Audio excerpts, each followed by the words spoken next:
Different Sepulpa Times. And Lucy with the City of Sepulpa. Morning. We're Good in a different morning. space today. I know. Yeah, These just, chairs are a little bit more comfy. yeah, they are just a little. And we got cool stuff going on in the background here. I don't know.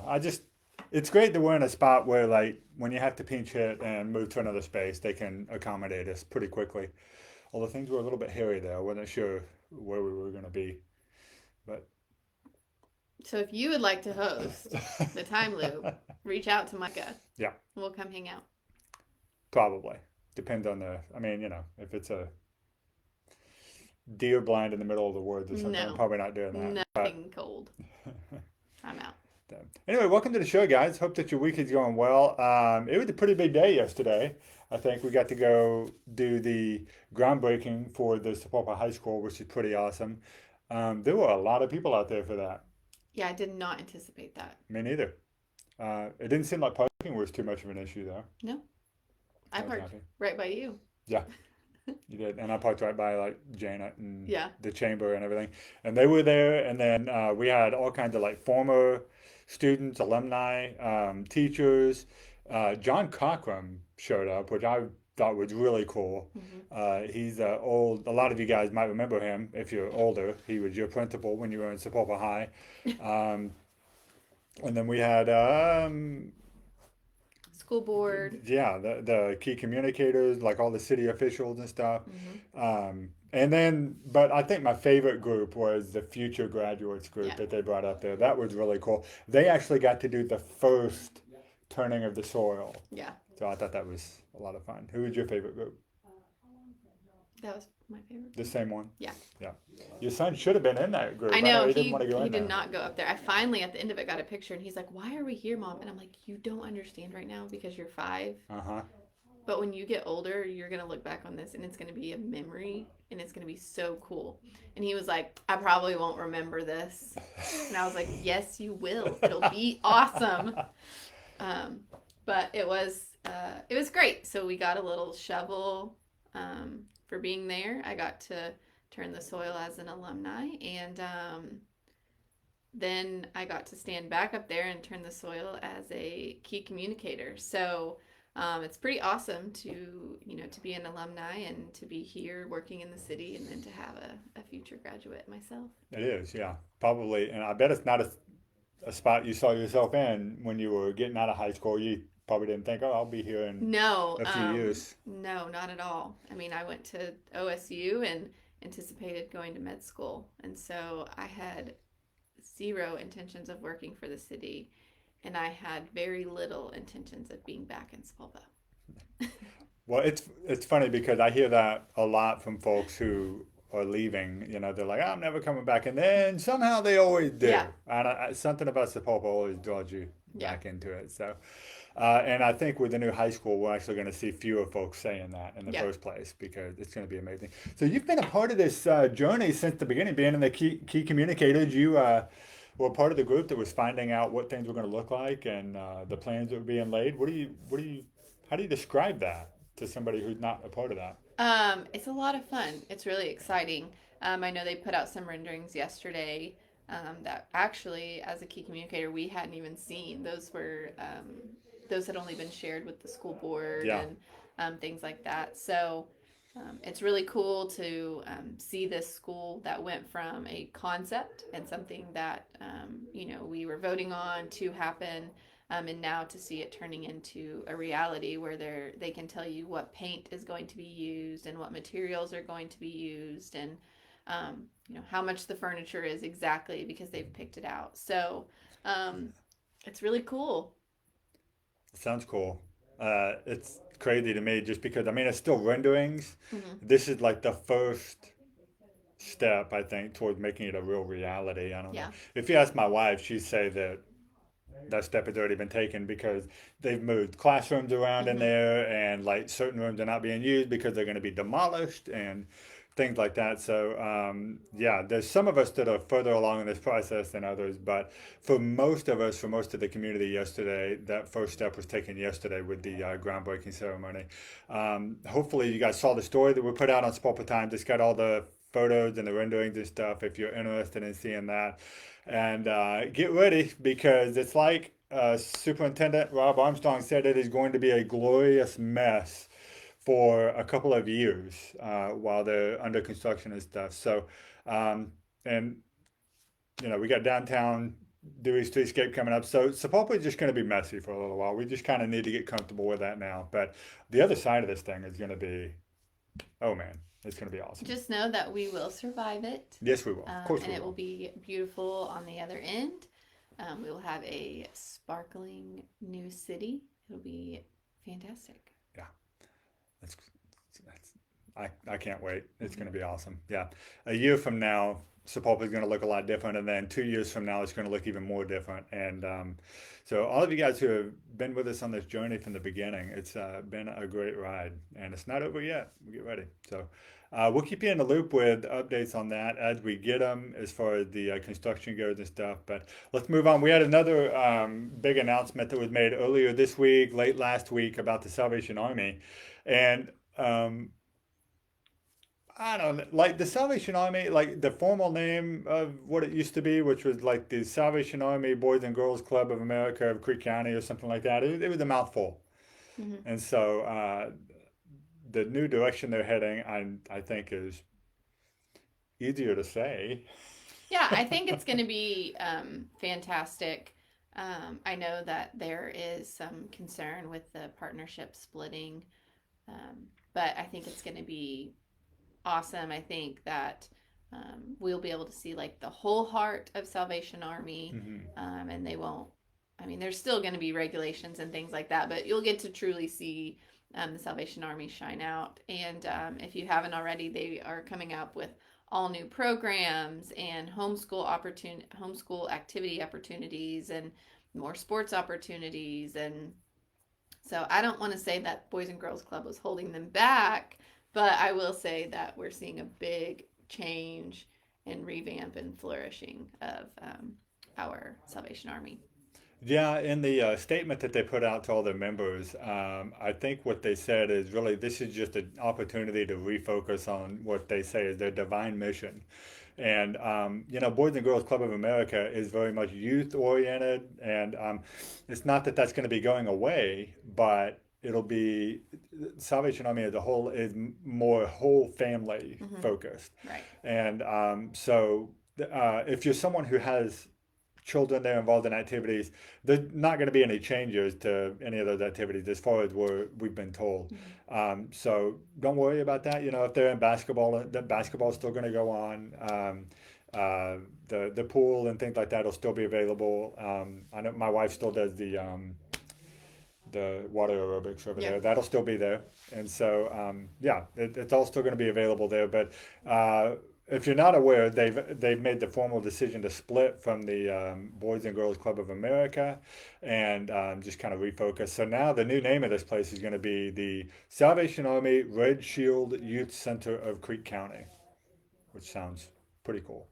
Not to be confused with the Youth Services of Creek County, though. I do feel like it's like Yeah. real close to that.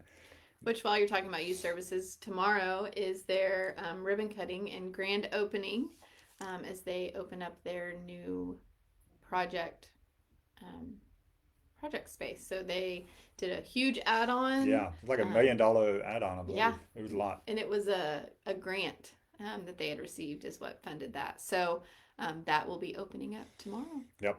So we got a busy day tomorrow. We got that. We got a couple of ribbon cuttings we got to do. There's something else. Oh, they're doing the passing the torch party for CTX. I know that. Oh yeah. Yeah, so that'll be tomorrow evening. So yeah, if you haven't heard, CTX has been sold, and new owners are going to take over starting the 20th. So some of you guys remember me giving a little hint about that um, on our show a while Oh yeah. back. I think that was the day you weren't here. I think that was New Year's Day or something like that. Oh okay. And I mentioned that my favorite coffee shop had been sold. And then people thought that it was Sugar Llamas when Sugar Llamas closed. And I was like, Oh no, that wasn't it. Nothing against Sugar Llamas, but Right. So now it's official. CTX has been sold. New owners are moving in. Actually, one of them is there today working. And then the whole family that owns the shop now will be there on Friday. So, little plug for Free Coffee Friday. If you have not ever attended, this would be a great time to do it. It is from 7:30 to 9:30 on Friday morning at CTX, 114 East Dewey. Different business sponsors that. And so all you got to do is come in and you'll get $3 off of whatever you want. You can either get yourself a free drip coffee or a discounted specialty coffee, or if you're someone who doesn't drink coffee, you drink soda or something, you Or tea. put it, yeah, you can put it towards that. So be sure to come check it out and meet the new owners. It's going to be a lot of fun there. So the other thing we wanted to talk about on the show a couple episodes ago, you mentioned that the city was doing some hiring. My understanding is there's been some changes there. Some of the things are closed. Yeah. And some things are So still running. we were hiring for a police chief assistant, and we had overwhelming response. And so they have quite a few interviews. So they have actually closed those applications so that they can take some time to evaluate those that have been turned in. We did announce that the fire department was accepting applications, and they have set their written test date for February 1st. So all applications will be due on January 30th. That way they have the 31st to get things ready. They are doing something a little different this year. So you will actually meet in the morning to take your written exam, and they are going to grade your exam right then and there. Oh. They've never done this before. Okay. And so if you immediately. pass, you will come back that afternoon for your agility testing. Typically before, we had a written test one day, and then a week or so later we would have an agility test. But this year we're going to do it on the same day. I will not be there, but they are trying this out for the very first time. We are hopeful that this will be a benefit and bonus. You know, you only have to dedicate one Saturday, and then after you get all your testing done, then there's a few more steps there. But they are still accepting applications until the 30th. And then if you want to work for the city, but fire and police are not the place for you, we do have some other open positions, specifically our kennel technician over at our animal shelter. So go online to spalpaok.gov employment. And then on there you will see all of our open opportunities. Just scroll down to the bottom and fill out the application, and then you will write in there what position you are looking for. Great. Man, doing that test grading the same day, that's taking me back. That's like getting cut from the football team or something. I'll take it real far back. Our fire department actually bought a Scantron system. Oh, really? So cool. the written test will be on a Scantron, and then they'll grade it. So right then they'll and there. just feed it Yep. right in, and so you'll know. Oh, wow. Yeah. So we were talking about I that don't on know. Monday. Is that more or less anxiety inducing? Because now you're like, okay, I'm going to find out right now, as opposed to I got to wait a week or whatever. I loved testing on Scantron. Because it's like in college, you turn in your Scantron, they'll grade it. Sometimes they would grade it right then and there. If not, by the end of the day, you would know. But those other classes where you got to fill out the packet, and then they're like, all right, it's been 6 weeks. You're about to take another test. But, here's your other score. I hated that.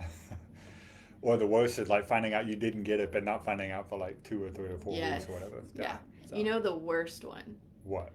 Was my MCAT. That is a 12-week.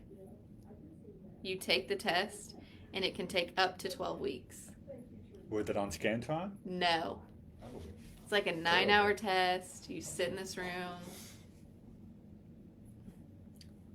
Sounds miserable. Up to 12 weeks. Sheesh. To get your results. Goodness. Yeah. It's like waiting to get your ACT scores or something. Yes, it's exactly like that. Oh, okay. Yeah. Pop quiz, what did you make on your ACTs, Luce? Do you remember? No. My ACTs? Yeah. Or did you take SATs? No, I took ACTs. 24. Oh, wow. Smart. Yeah. Okay. Better than me. Oh, okay. I thought I made like a 22. Okay. Not much different. No, but it was not. There's not much different in, like, once you make a 21, unless you make like a 26, those in between numbers are pretty much the same. Oh, that's good to know. So I could have gotten away with the 21. Yeah, I 21. Have to make the 21. Yeah, like a 21 through 26, like a 21 through 24. You're going to get about the same amount of look from college. Did not know that. Mm-hmm. Okay, good to know. Well, that was when I was in school. Which was so long ago. Yeah. but a lot longer for you. Yeah. So that's something that I mean, we would have to talk to Riley about when she's applying and what those yeah, applications. back when I was there, our ACTs were taken on stone tablets. So You said ACT, and I was trying to think about my MCAT score, and those are like 500, 600 scores. So I was like, I don't remember what it was. I was had to think about it. Had to dig into the deep recesses of your brain. But you got it. Well, good job. Yeah. Congratulations on such a good score. The last thing we want to talk about, speaking of school, I guess, is a joint civic luncheon that is happening. Let's see, when is that? That's January the 29th, yeah, at noon at First United Bank. And we've talked about it a couple of times. We'll just bring it up again.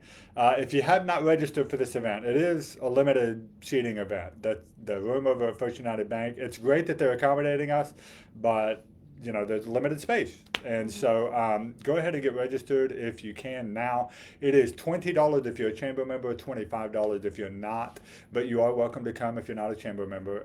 This will be the education session of the joint civic luncheons that they do. They do these 4 times a year, and they're all different topics. And so we're going to expect to hear from probably Rob Armstrong, probably some others that are involved, maybe David Reed or something, I would think, maybe. I don't know. I don't know either, but it's probably going to be related to the school and either the construction or educational pathways or some other related event. So this is the education session. If you're interested in that, be sure to come and check it out. It'll be, again, January 29th at noon. Go ahead and get registered now by going to sapulpachamber.com and get registered so that they can hold your spot. And we will see you then. And I think that's it. I think that's it. Right? Except I got a joke. Okay. Now, I did not prepare a joke today because I didn't want to. And also, Lucy already said she had one. And so I thought we didn't want to overburden you guys with too much laughter on Wednesday morning. Yeah. So, Excuse me. Is this a good joke? Is it how gassy? Much? No. It's a gas. All right. How much does a rainbow weigh? Oh, I think I've heard this. Hold on. It's not much. It was really light. Pretty light. I almost got it. That's good. Yeah. That's all I got for you. There's some other joke about a rainbow going to jail or something. Or, is that right? They sent him to prison. Oh. 'Cause it was a light sentence. I can't remember. I'm sorry, I just kind of stepped all over your joke there. That was a good one. It's all right. Mike is just trying to come up with a joke. On the fly, because that's how I roll. Yeah. You're out. I'm done. Okay. I'm out. Thanks for tuning into the Timeloop, guys. We appreciate you being here. We will see you again on Free Coffee Friday, where we talk about all things happening in the town that we love. Have a great one, guys. Bye. Bye.